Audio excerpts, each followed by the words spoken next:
We are surrounded by artificial intelligence, but do we really get what makes it tick? Let's think about AI not as some kind of magic, but as a really powerful new engine that's changing pretty much everything. So that begs the question, what's the fuel? So, what do you think powers this engine? I mean, what's the first thing that pops into your head? Your mind probably jumps to a few obvious places, but the most common answers? Well, they're not quite the whole story. Okay, so you're probably thinking of complex algorithms, right? Or maybe lines and lines of sophisticated code. And hey, you're not wrong. Those are absolutely essential. They're like the pistons and the gears of the machine. But they aren't the power source. The real power, the thing that actually makes this entire engine roar to life, is something way more fundamental. It's the fuel. And that fuel is data. So let's talk about this digital fuel. Honestly, it's the most critical and probably the most misunderstood part of the whole equation. If you can understand this, you can understand almost everything else about modern AI.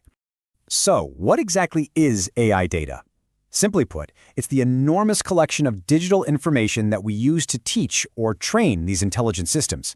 And we're talking about everything, from photos and text messages all the way to our browsing habits online. And what's so wild is just how normal this fuel is.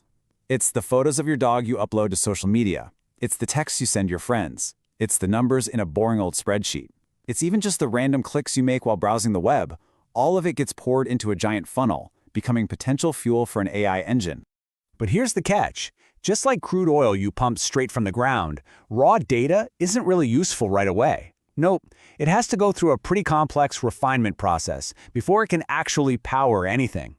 This data refinery really boils down to 3 key stages.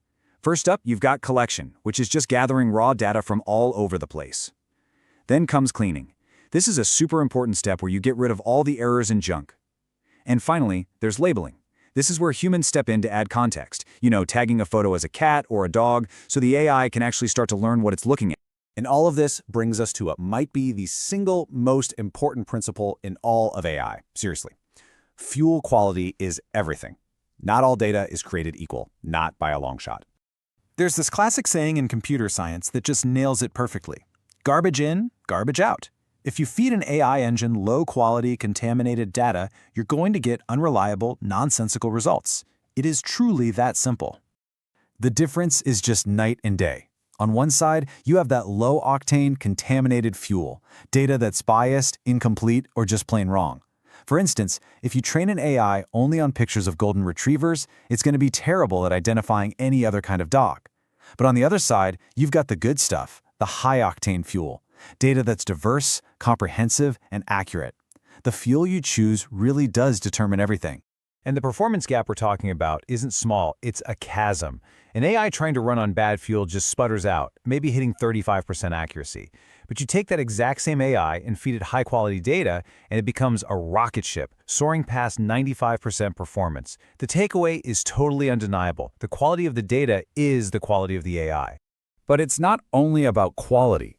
Quantity is also absolutely critical. To train a truly powerful and capable AI, you need a massive amount of that high-quality data. Just think of it this way. A bigger fuel tank lets the engine run longer, learn more, and go so much further.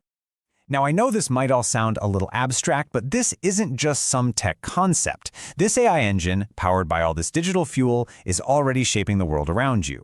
It's shaping the road you're on every single day. Okay, get ready for this number. 90%.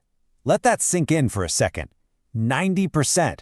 That's how much of the world's data was generated in just the last 2 years. We are creating a tidal wave of new fuel for these engines every single day. So, where is all your fuel being used? Well, it's powering those movie recommendations that know exactly what you want to watch next. It's what finds you the fastest route on your navigation app. It's curating your social media feeds second by second. And yep, it's behind every single one of those scarily accurate product suggestions you see online. Each one is an AI engine, running on data. So let's end with one final thought to chew on. We've established that data is the